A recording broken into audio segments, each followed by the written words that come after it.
Faculty लोग थे ना, क्योंकि पिछले साल हमारा मॉक टेस्ट में भी गलतियाँ निकली थी काफ़ी, क्योंकि उसकी वजह ये थी क्योंकि पिछले साल हमने ये सब बनवाना शुरू किया था। तो इस बार जो बन रहे हैं उसमें कम गलतियाँ होंगी। ये सब जो पिछले साल के जो असाइनमेंट्स हैं या टेस्ट हैं उसमें थोड़ी गलतियाँ थी, जो कि टेस्ट में तो करेक्शन चल रहा है, तो इस बार गलतियाँ नहीं होंगी और वो थोड़े हैं। तो उसके लिए आपको थोड़े खुद पे भरोसा कीजिए टेस्ट के आंसर को, क्योंकि कई बार ना टाइपिस्ट भी गलती कर देता है, ये लोग जो काम कर रहे हैं ये ठीक से काम नहीं किए, मतलब प्रोफिटिंग ठीक से नहीं किया, इसलिए थोड़ा सा गलती लास्ट ईयर वाले असाइनमेंट्स में है। तो लेकिन आंसर्स की के साथ आपको मिलेगा असाइनमेंट्स। अभी जो बन रहे होंगे 25 वाले वो आंसर की के साथ है ना, आपने देखे डीपीपी जो हैं उसमें आंसर की है ना, पुराने वाले कुछ में नहीं होंगे, इस साल वाले आंसर की के साथ होंगे। तो पुराने वाले आंसर की के साथ या तो नहीं है या कुछ में जिसमें आंसर की उसमें थोड़ी गलतियाँ हैं, तो उसको आप पता चल जाएगा। आप चूँकि प्रैक्टिस करते करते आपको आइडिया हो जाएगा कि वो गलत है कि सही है। बस आप खुद पे भरोसा रखिए, कोशिश कीजिए, कहीं डाउट हो तो मेरे साथ डिस्कस कीजिए, फिर हम लोग डिसाइड कर लेंगे कि आंसर की सही है कि गलत है। ये ठीक है। तो अभी तो ये टाइम बता रहे थे, आगे बढ़ते हैं। तो हम लोग लास्ट क्लास में सॉल्व कर रहे थे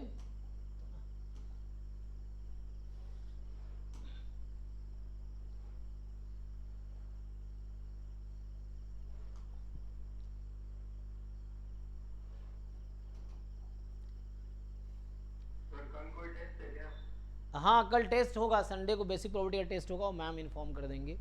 सो कल अगर टेस्ट होगा तो फिर शाम को उसका डिस्कशन होगा, फिर थ्योरी क्लास नहीं होगी। टेस्ट का जो डाउट होगा वो हम लोग करवा सकते हैं। तो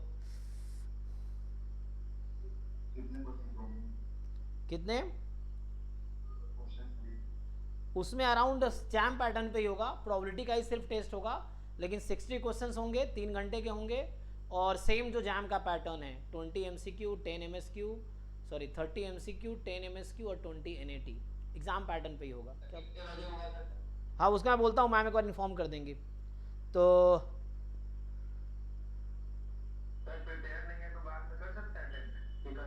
नहीं कभी भी अटेम्प्ट कर सकते हो तुम, लेकिन बाद का वेट नहीं करना। मैं तुम्हें बता रहा हूँ जब टेस्ट अपलोड हो तो विद इन 1 डे 2 डे उसको अटेम्प्ट कर लो, क्योंकि बाद में ना कभी नहीं आएगा। फिर तुम एंड में तुम्हारे टेस्ट 100-200 टेस्ट पेंडिंग रहेंगे, फिर वो तुम एंड में करके मतलब बहुत ज़्यादा कर भी नहीं पाओगे, टाइम नहीं रहेगा। शुरू से क्या है, जब टेस्ट अभी अटेम्प्ट जैसे जो भी असाइनमेंट है या टेस्ट है, कोशिश करो जितना जल्दी कर सको कर लो, नहीं हो कोई बात नहीं, लेकिन कोशिश करो एटलीस्ट ये है। और उसमें ये होगा कि टेस्ट तैयारी हो या ना हो, मैंने पढ़ाए हो नहीं पढ़ाए हो, आप टेस्ट दो, देखो क्यों नहीं आ रहा, क्या गलतियाँ, सीखने को बहुत कुछ मिलेगा, गलतियाँ करोगे सीखने को मिलेगा। फिर वो टेस्ट दोबारा तिबारा भी दिया जा सकता है, हमारे पास वो भी ऑप्शन है। तुमने एक बार सबमिट कर दिया तो टेस्ट अटेम्प्ट कर लिया, उसी टेस्ट को और दोबारा तुम्हें देना हो सेम टेस्ट फॉर्मेट पे तो उसका भी ऑप्शन है। मुझे बस है ना पोर्टल पे वो मैम को तुम बोलोगे वो री अटेम्प्ट का ऑप्शन दे देगी, तो same test you can attempt 2 times 3 times, जितनी बार चाहो उतनी बार अटेम्प्ट कर सकते हो। बिल्कुल जैसे पहली बार टेस्ट दोगे वैसे ही हर बार तुम्हें 3 घंटे का टाइम रहेगा, उसके हिसाब से चलता रहेगा। सबमिट करो तुम्हारे मार्क्स दिखेंगे। तो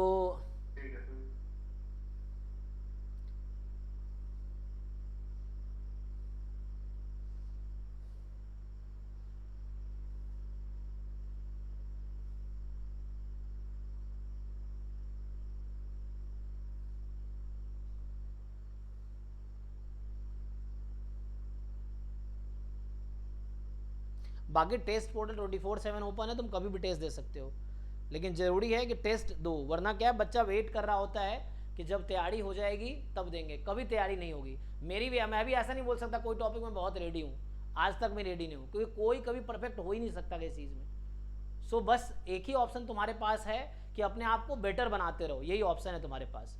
तुम उस दिन का इंतजार करोगे कि परफेक्ट हो जाएंगे, तो तुम जिस दिन मर रहे होगे उस दिन ही परफेक्ट नहीं होगे, आज से 50-60-100 साल बाद भी, तब भी तुम परफेक्ट नहीं रहोगे। सो ये चीज़ें कि ऐसा कभी नहीं होगा कि तुम्हें सब कुछ आ जाएगा, और सब कुछ आने की ज़रूरत भी नहीं है एग्ज़ाम क्वालिफाई करने के लिए। एग्ज़ाम क्वालिफाई करने कुछ ही चीज़ें जानना है जो सिलेबस में है, जो PYQ में है, थोड़े उससे रिलेटेड कॉन्सेप्ट जानने हैं। ज़रूरी थोड़ी है कि जिसको सब कुछ आता है वही क्वालिफाई करता है, ये चीज़ें हैं। तो आपको ज़्यादा से ज़्यादा सीखना है, ज़्यादा से ज़्यादा प्रैक्टिस करने हैं, अपने तरफ से पूरी कोशिश करनी है, इतना ही काफ़ी अच्छे रैंक लाने के लिए एग्ज़ाम में। ये है। चलो तो हम लोग लास्ट क्लास में रैंडम एक्सपेरिमेंट देखे थे, sample space, algebra of events, relative frequency discuss किया था। मतलब रिलेटिव फ्रीक्वेंसी यहाँ मतलब है क्लासिकल डेफिनेशन ऑफ प्रोबेबिलिटी से, ठीक। अब आगे था axiomatic definition of probability. I think ये स्टार्ट करने वाले थे इस बैच में ना, ठीक है। तो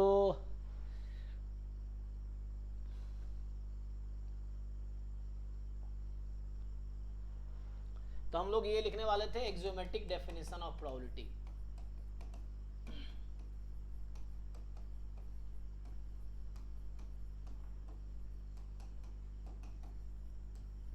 ठीक है, तो एक्सियोमेटिक डेफिनेशन ऑफ प्रोबेबिलिटी मतलब क्या है? Definition through axioms. एक्सियम्स तुम लोगों को पता होगा, जैसे थ्योरम्स पता है आप लोगों को, लेमा सुना होगा, कोरोलरी सुना होगा, तो वैसे ही एक्सियम्स होते हैं। हाँ, एक्सियम्स क्या होते हैं? स्टेटमेंट है that don't need proof, it is self proof statement, या स्टेटमेंट्स की प्रूफ की जरूरत नहीं है, ऑलरेडी प्रूव्ड है, या जो ट्रू स्टेटमेंट है इसको प्रूफ की जरूरत नहीं पड़ती है, ठीक है ना। So that is a true statement, so that don't need proof. ये तो एक्सियम के थ्रू हम इसको डिफाइन करेंगे, ठीक है ना। सो क्या क्या क्या क्या हाँ, ये थोड़ा लोअर क्लास को देखना पड़ेगा। पोस्टुलेट्स एंड ये क्या क्या नए नए वर्ड्स, हाँ ये तो देखा था मैंने, axioms and postulates. I think postulates क्या होते थे, ये लोअर क्लास में पढ़ा था मैं, 9th में होता है। एक्सियम्स मतलब मुझे पता है सेल्फ प्रूव्ड है, पोस्टुलेट्स ऐसे था कुछ प्रोपोज, आई थिंक सिमिलर ही होते हैं। अभी तो मुझे एग्जैक्ट डेफिनेशन याद नहीं, मुझे एक बार पढ़ना पड़ेगा देख के, तो अभी तो मुझे डिफरेंस पता नहीं है, मतलब अभी याद नहीं है, पढ़ा तो है मैंने पहले। अच्छा, यूनिवर्सल ट्रूथ होते हैं, ओके। और एक्सियम्स? अच्छा, थोड़ा जोर से बोलो, आवाज़ नहीं आ रही है।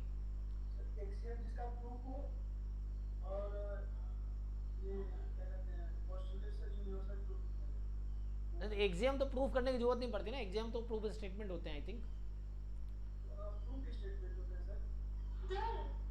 हाँ स्पेसिफिकली हम ज्योमेट्री में ज्यादा यूज करते हैं पोस्टुलेट वाला टर्म, हाँ, एक्सियम्स हम शायद पूरे मैथ्स में यूज करते हैं, ऐसा कुछ डिफरेंस भी था। रुको अभी चेक करते हैं गूगल क्या कहता है। सो एक्सियम्स डेफिनेशन, और रूल और principle that most people believe to be true, ये डिक्शनरी कहता है ये, कि है ना, रूल ये एक ऐसा प्रिंसिपल जो most people believe to be true. Mathematical definition क्या है? हैं?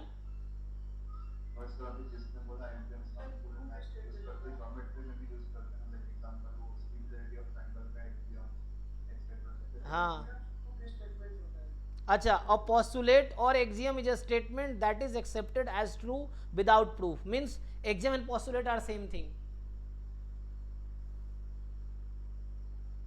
ठीक है ना। I think both are same, जहाँ तक मुझे कुछ समझ आ रहा है, लेकिन कई बार वेबसाइट पे ना चीज़ें गलत भी रहती हैं, तो उसके लिए प्रूफ थोड़े से हायर लेवल पे देखना पड़ेगा।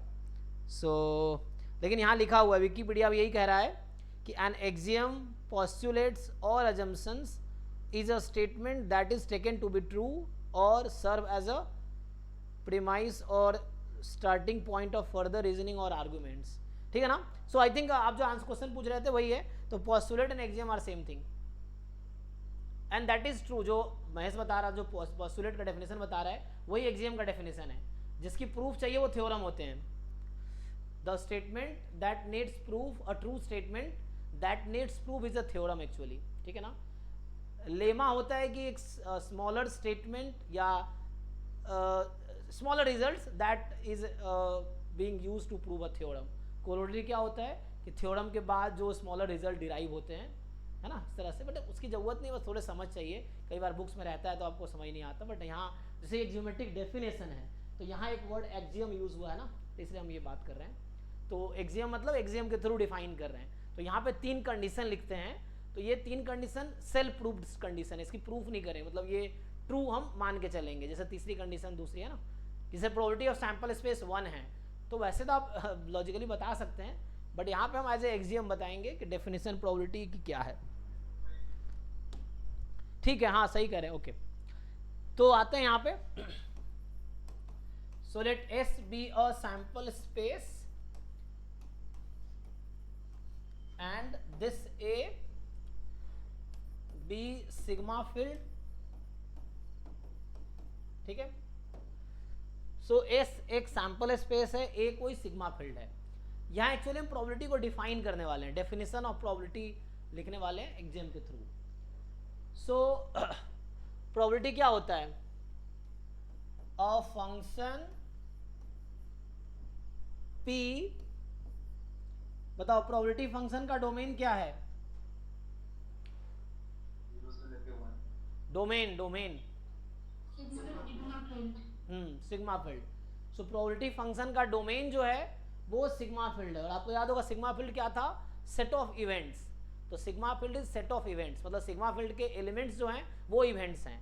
तो एफ एक्स जब हम लिखते हैं कैलकुलस में तो एक्स बिलोंग्स टू डोमेन। तो आप प्रोबेबिलिटी जब लिखेंगे पी ऑफ ई, तो ई कहाँ से आएगा? सिग्मा फील्ड से। हाँ, so sigma field is a domain and sigma field is set of events.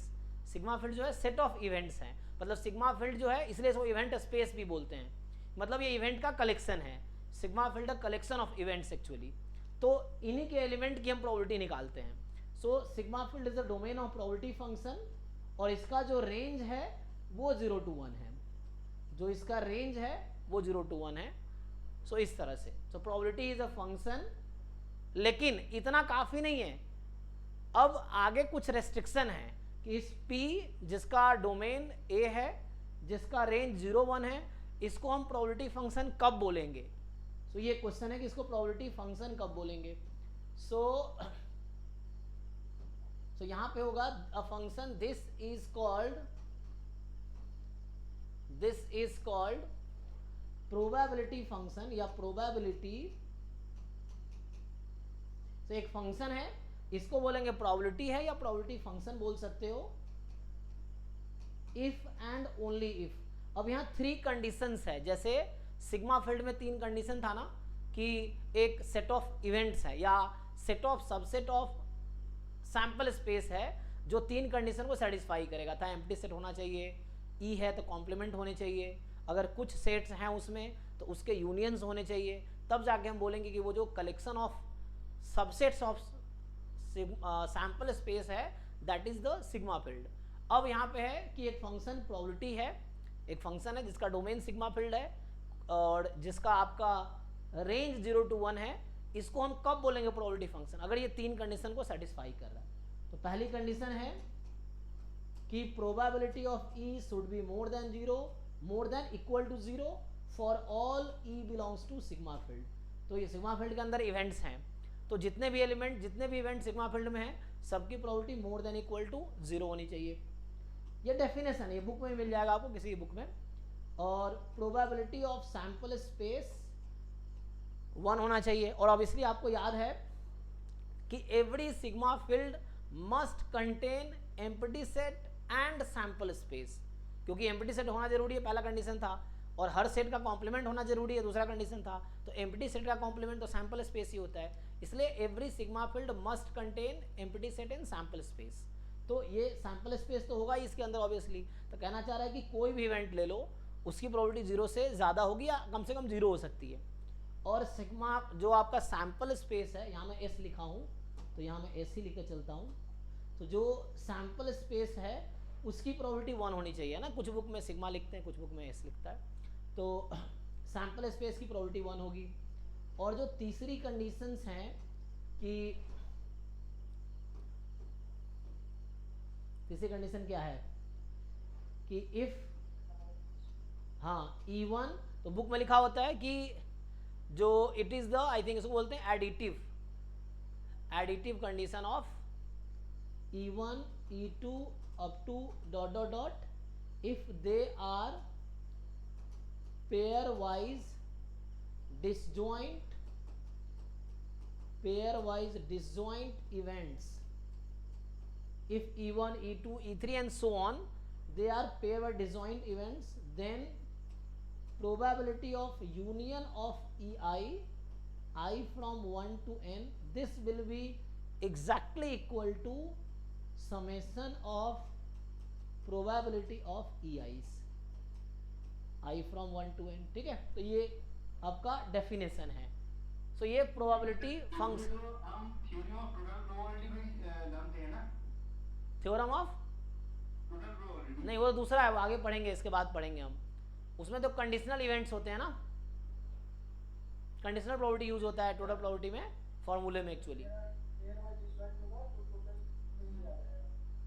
हाँ वो ठीक है, मैं समझ रहा हूँ। यहाँ पे क्या हो रहा है, हाँ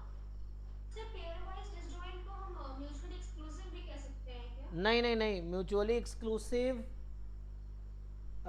म्यूचुअली एक्सक्लूसिव, हाँ हाँ, आई थिंक डिफाइन लोग ऐसे करते हैं, यस, म्यूचुअली एक्सक्लूसिव को डिफाइन करते हैं। म्यूचुअली डिसजॉइंट का थोड़ा अलग मतलब है, म्यूचुअली डिसजॉइंट का मीनिंग अलग है। मैं थोड़ा आता हूँ उस पर, रुको रुको, सो मैं थोड़ा सा यहाँ पे आता हूँ। एक तो होता है म्यूचुअली डिसजॉइंट, ठीक, और हालांकि म्यूचुअली एक्सक्लूसिव जो लिखते हैं वो टू के लिए लिखते हैं, तो वही पेयर वाइज एक्सक्लूसिव है। मतलब अगर ओनली टू इवेंट्स हैं तो पेयर वाइज और म्यूचुअली में कोई डिफरेंस नहीं है, लेकिन मोर देन टू इवेंट है तो पेयर वाइज की डेफिनेशन अलग है और म्यूचुअल की डेफिनेशन अलग है, मोर देन 3 इवेंट्स के लिए या मोर देन 2 इवेंट्स के लिए। जैसे मैं लिखता हूँ म्यूचुअली डिसजॉइंट और एक होता है पेयर वाइज डिसजॉइंट। मतलब ABC डिसजॉइंट है तो AB disjoint, BC disjoint, BC disjoint implies ABC whole disjoint. आप कोई बुक ओपन कर सकते हैं साथ में, है ना, you can open any book, या ऑनलाइन आप देखो, जरा देख के बताओ, है ना, you have the option to check.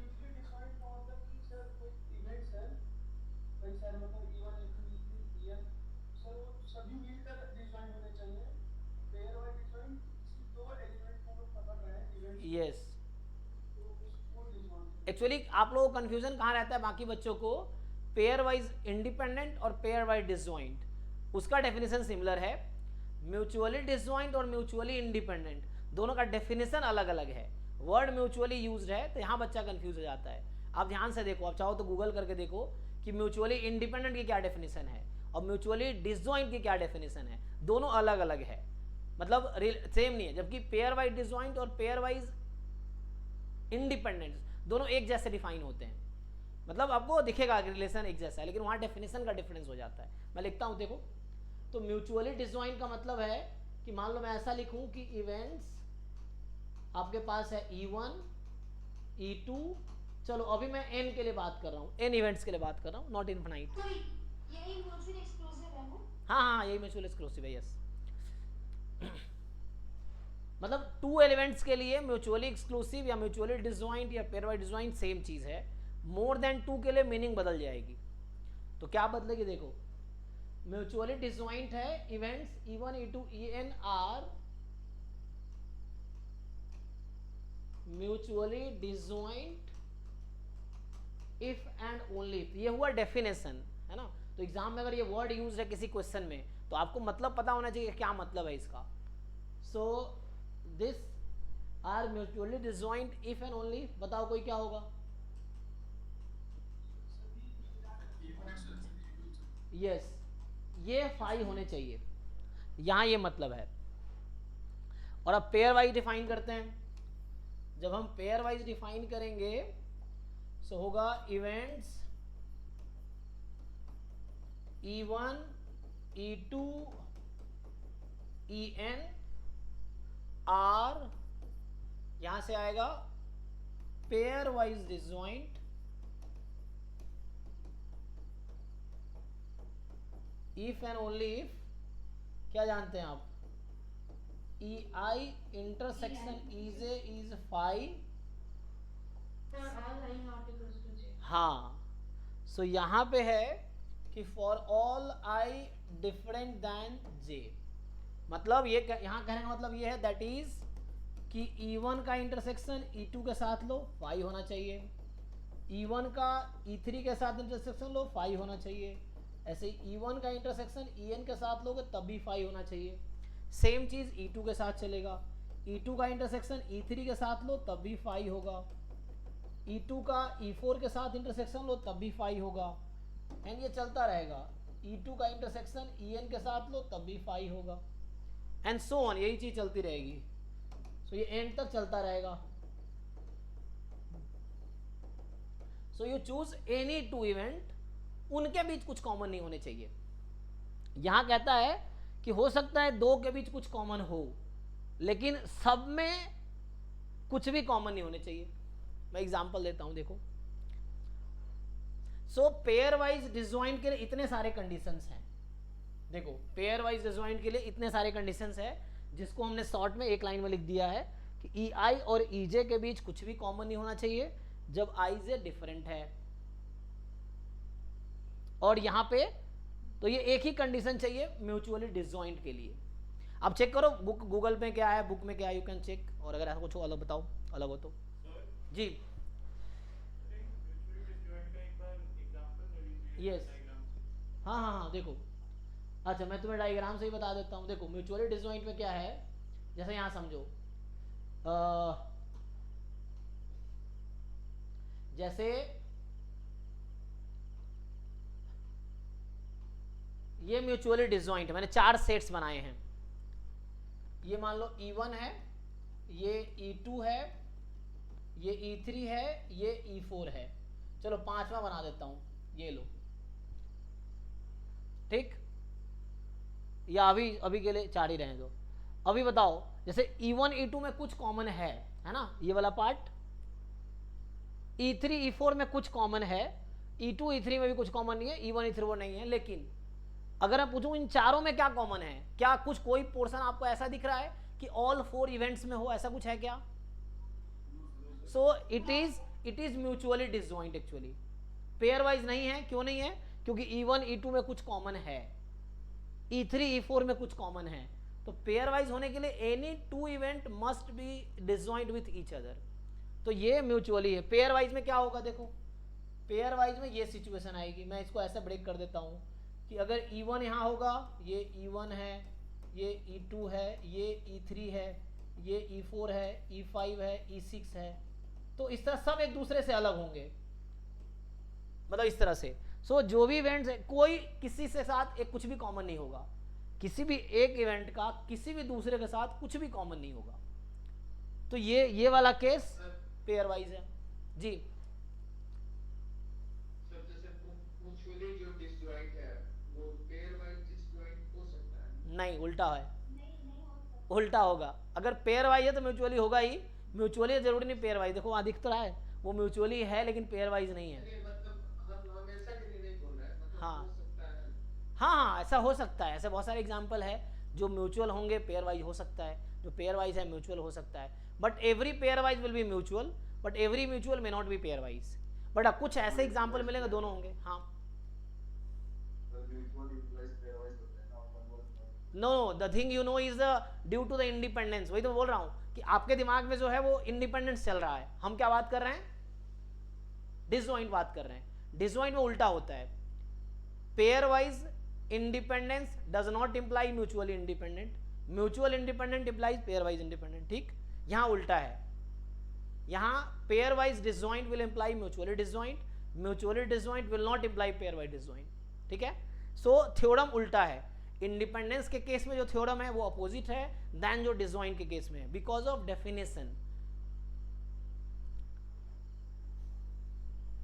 चलो मैं वो डिफाइन कर देता हूं अभी के लिए। मैं आपको डिफाइन कर देता हूं इंडिपेंडेंस को भी। तो मैं इसका थ्योरम लिख देता हूं, 1 मिनट। सो यहां जो थ्योरम है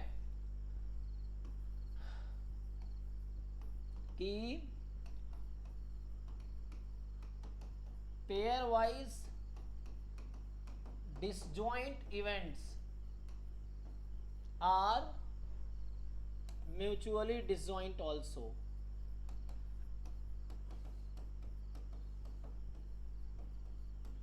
ठीक है, आगे ये है but converse of above theorem is not true.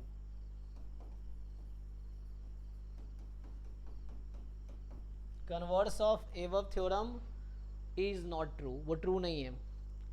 The converse of above theorem is not true.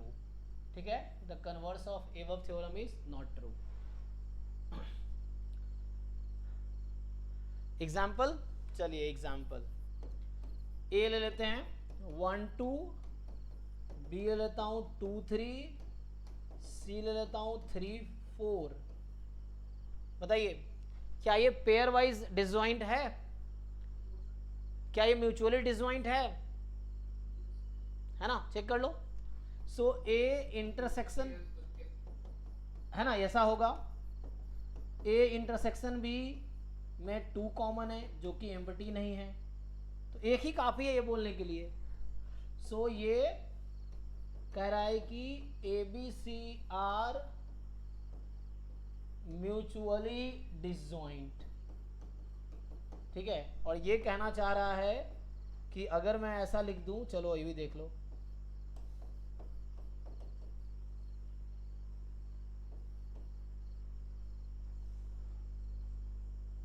और जैसे A इंटरसेक्शन C फाई है, लेकिन म्यूचुअली पेयर वाइज डिसजॉइंट होने के लिए each pair has to be disjoint, क्योंकि यहाँ ए बी डिसजॉइंट नहीं है, बी सी डिसजॉइंट नहीं है, ए सी डिसजॉइंट है, बट हम बोलेंगे तीनों इवेंट पेयर वाइज डिसजॉइंट है अगर every pair should be disjoint, actually ये है।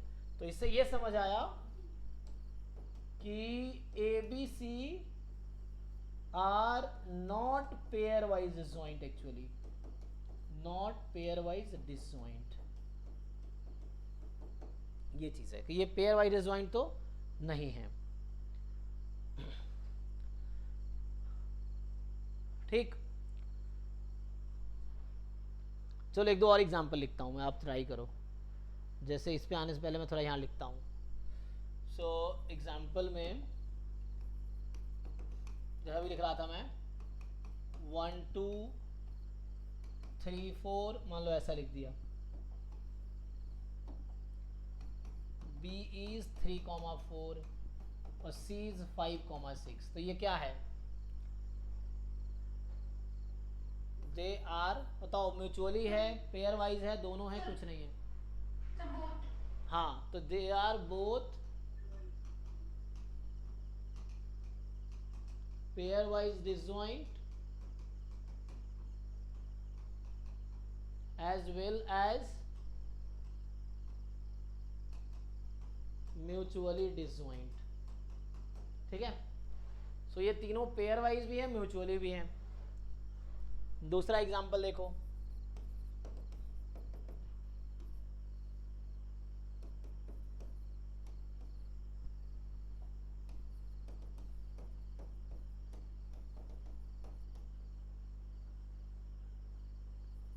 मान लो ये है, क्या होगा ये? पेयर वाइज डिसजॉइंट या म्यूचुअली डिसजॉइंट या दोनों या कुछ नहीं? तो दोनों नहीं होंगे। कुछ भी नहीं है। हाँ, so they are neither pairwise disjoint nor mutually disjoint, ठीक है। एग्जाम्पल 3 तो पीछे वाला ही लिख देता हूँ जो पीछे बनाए थे। तो जो पीछे बनाए थे हमने पिछले स्लाइड में कि A था 1 2, B था 2 3 और C था 3 4। तो ये क्या था? They are mutual but not pairwise. हाँ, म्यूचुअली डिसजॉइंट या mutual disjoint but not pairwise disjoint. क्या इसका कोई कन्वर्स एग्जांपल मिलेगा? क्या मैं ऐसा एग्जांपल ढूंढ पाऊंगा कि पेयर वाइज डिसजॉइंट हो बट म्यूचुअल डिसजॉइंट ना हो?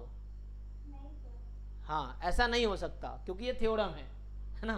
ये थ्योरम कहता है कि अगर पेयर वाइज डिसजॉइंट होगा तो उसको म्यूचुअली डिसजॉइंट होना ही है। तो हम ऐसा कोई एग्जांपल नहीं ढूंढ पाएंगे कि जहाँ पेयर डिसजॉइंट हो और म्यूचुअल ना हो, ऐसा कोई एग्जांपल एग्जिस्ट ही नहीं करेगा। अगर वैसा एग्जांपल मिल गया तो इसी को हम काउंटर एग्जांपल बोलते हैं, फिर ये स्टेटमेंट रॉन्ग हो जाएगा, है ना। तो चूंकि ये थ्योरम है तो, है ना, तो ये कहा कि पेयर वाइज होगा तो गारंटी है म्यूचुअली होगा डिसजॉइंट, ये चीज़ है।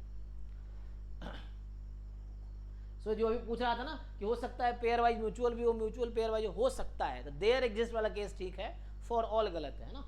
तो ये वाला केस है कि पेयर वाइज भी है, म्यूचुअली भी है, तो म्यूचुअल पेयर वाइज भी हो सकता है बट ऑल, है ना, मे नॉट बी। तो मतलब ये होगा कि म्यूचुअली है तो मे not B pair wise disjoint, ये तुम्हें समझना है। तो मतलब थिंग वहाँ बताने का बस मतलब ये थ्योरम ही है एक्चुअली कि पेयर वाइज होगा तो गारंटी है डिसजॉइंट होगा।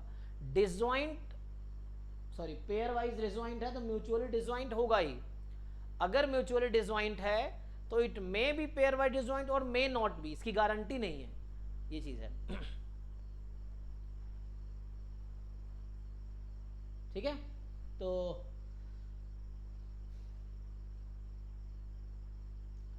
अब थोड़े आगे बढ़ते हैं। तो अच्छा मैं इंडिपेंडेंस का ही बता देता हूँ, बाद में अलग रिपीट करूँगा मैं, लेकिन तुम्हें जो लोग कन्फ्यूज़न है उनके लिए थोड़ा बात कर लेता हूँ मैं।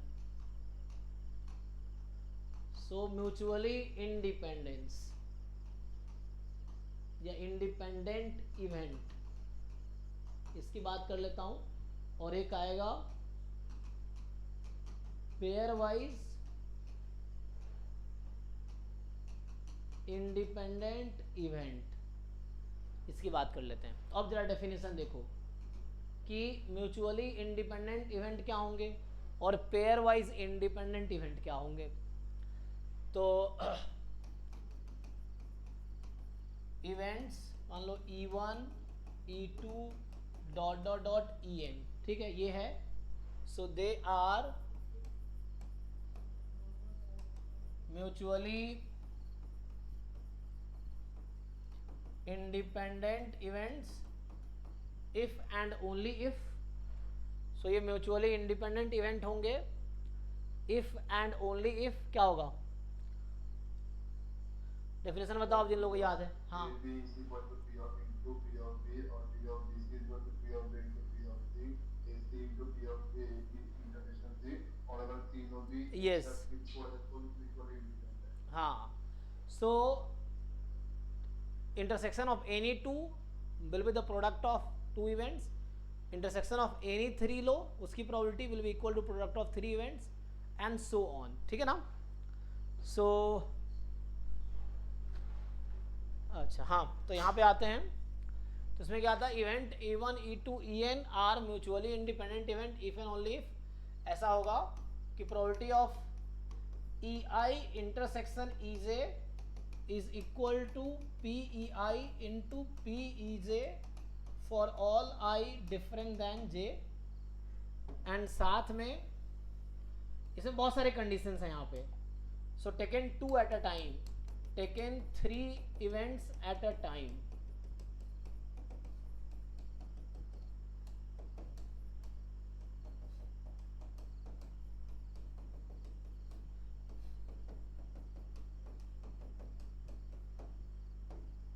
ये हो जाएगा एंड सो ऑन, ये चलता रहेगा। टेकन मतलब intersection of two, probability of intersection of two is equal to product of probability of two, probability of intersection of 3 is product of probability of 3 events and so on. At the end आ जाएगा E1 E2 up to En। देखो definition बदल गया यहाँ पर ना, definition बदल दिए। वहां डेफिनेशन एक लाइन का था, म्यूचुअली डिसजॉइंट का डेफिनेशन एक लाइन का है, और यहाँ पेयर वाइज इंडिपेंडेंट का डेफिनेशन इतने सारे कंडीशंस हैं।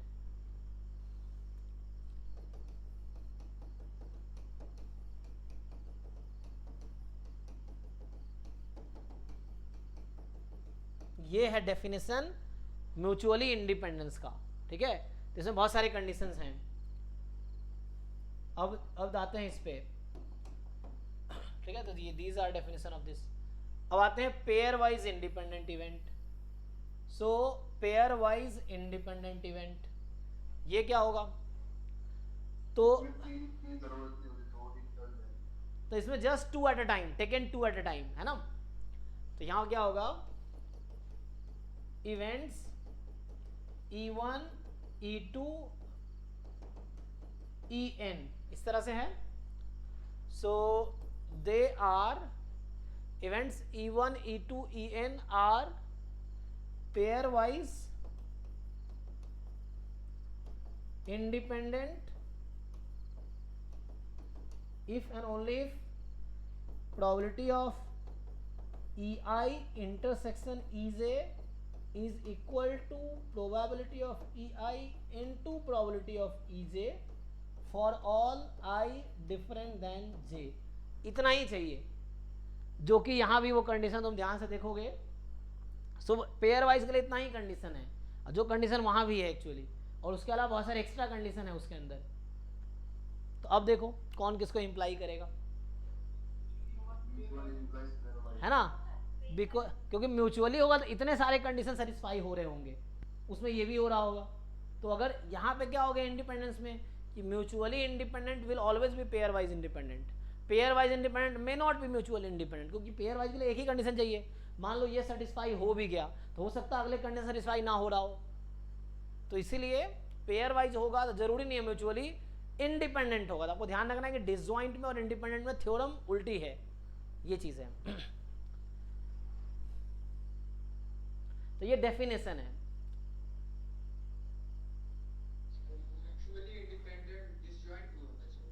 नहीं नहीं, डिसजॉइंट और इंडिपेंडेंट में कोई रिलेशन नहीं है डायरेक्टली।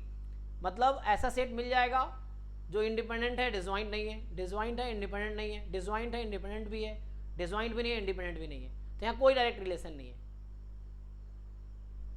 मतलब ऐसे सेट मुझे मिल जाएंगे, ऐसा गारंटी नहीं है कि इंडिपेंडेंट होगा तो डिसजॉइंट होना चाहिए या डिसजॉइंट होगा तो इंडिपेंडेंट होना चाहिए, ऐसा कोई जरूरी नहीं है। ये चीज़ है, वो थोड़े से एक थ्योरम है, वो अगर मोर देन वन प्रॉपर्टी, अगर प्रॉपर्टी मोर देन जीरो है तब वैसा तो कुछ होगा, या उस तरह से कुछ जरूरी है ना। अगर जीरो प्रॉपर्टी हो गई तो ये चीज़ है। जी सर इंडिपेंडेंट में तो दो इवेंट एक साथ अकर कर सकते हैं ना, और डिसजॉइंट में नहीं कर सकते। हाँ यस, तो अगर इंडिपेंडेंट होगा तो डिसजॉइंट हो सकता है, ऐसा केस है क्या? नहीं है।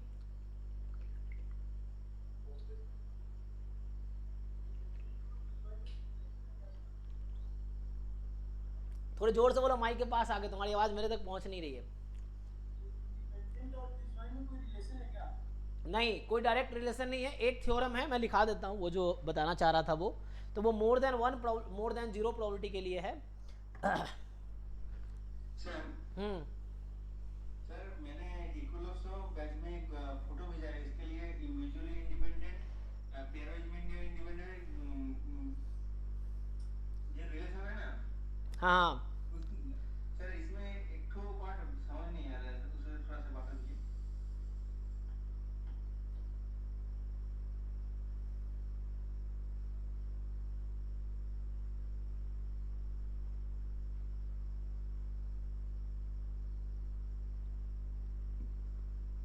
आपने कहाँ भेजे हैं? एकलव्य वाले में कहाँ गया?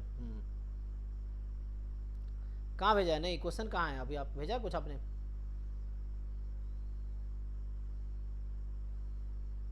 अच्छा यहाँ भेज रहे हैं। हाँ, क्या इसमें पूछना है?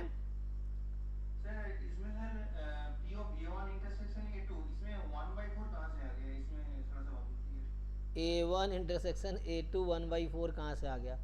तो इंडिपेंडेंट दिया होगा ना, इसीलिए 1/4 कर दिया होगा। आप क्वेश्चन से आया, क्वेश्चन कहाँ है? ये है ना कि let us suppose that for an experiment sample space consist of 4 point, बता तो रखा ईच पॉइंट की प्रोबेबिलिटी 1/4 है ना।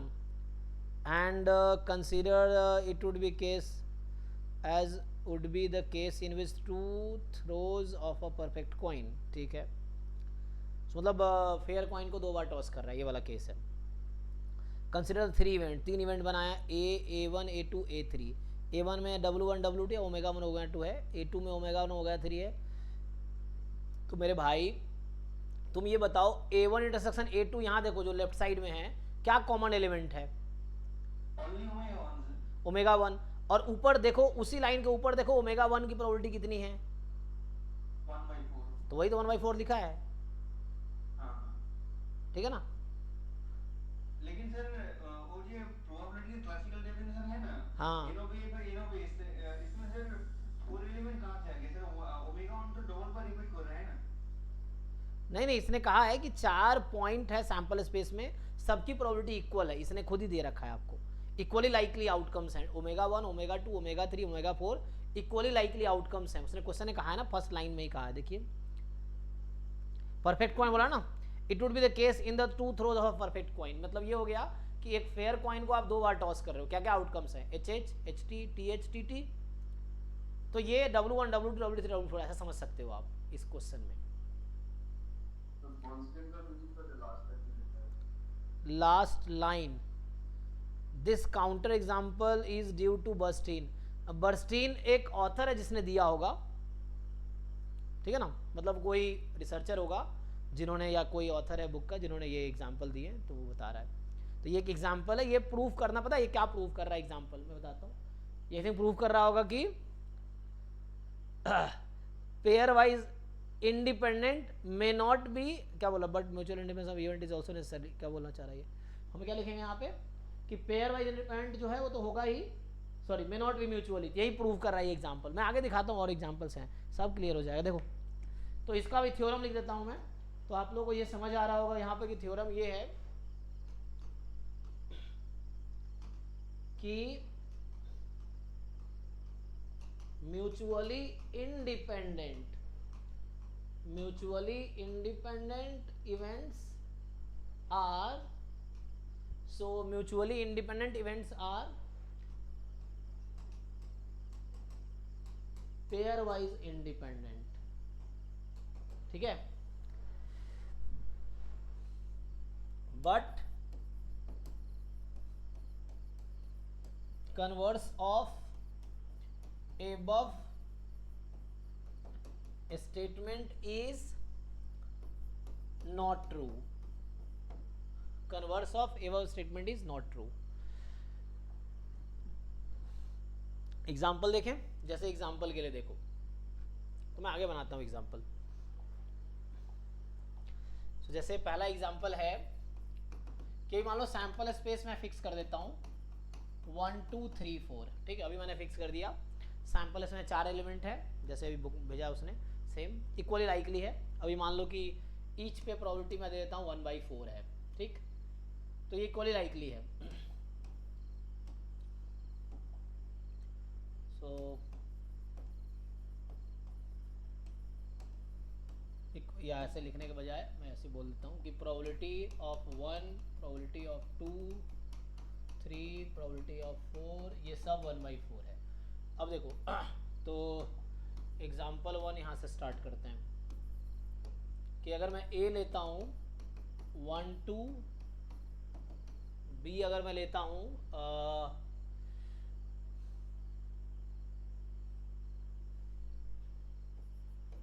2 3, और सी लेता हूँ 3,4। चलो तो बताओ ये जो है इवेंट्स, आपको बताना है क्या ये पेयर वाइज इंडिपेंडेंट है या म्यूचुअली इंडिपेंडेंट है।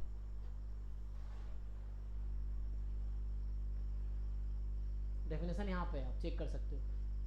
अच्छा मैं थोड़ा सा बताता ना, एक एक्सपेरिमेंट मैं आपको 3 के लिए करके दिखाता हूँ। सो यहाँ पे थोड़े से मैं, जैसे अगर मैं इसको एक रिमार्क लिख दूँ, सो रिमार्क ये कहना चाह रहा हूँ कि 3 इवेंट के लिए आपको कितने कंडीशंस चाहिए। So events E1, E2, E3 are pairwise independent if and only if, तो मैं अलग से लिख के बता दे रहा हूँ आपको 3 इवेंट के लिए। सो इसमें कितने कंडीशन आएंगे, just 3 conditions. Sir pair wise independent नहीं होगा ये वाला। अच्छा देखते हैं, रुक जाओ। तो यहाँ पे 3 कंडीशन आएगा,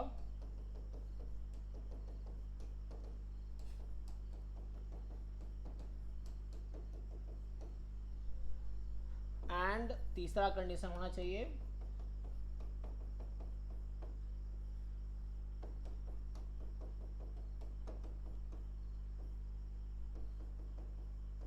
ठीक है। सो 1 2 2 3 1 3, सो पेयर वाइज बस इतना ही कंडीशन रिक्वायर्ड है। अब अगर मैं म्यूचुअली इंडिपेंडेंट की बात कर रहा हूँ मान लो, सो म्यूचुअली इंडिपेंडेंट के लिए कितने कंडीशंस आएंगे,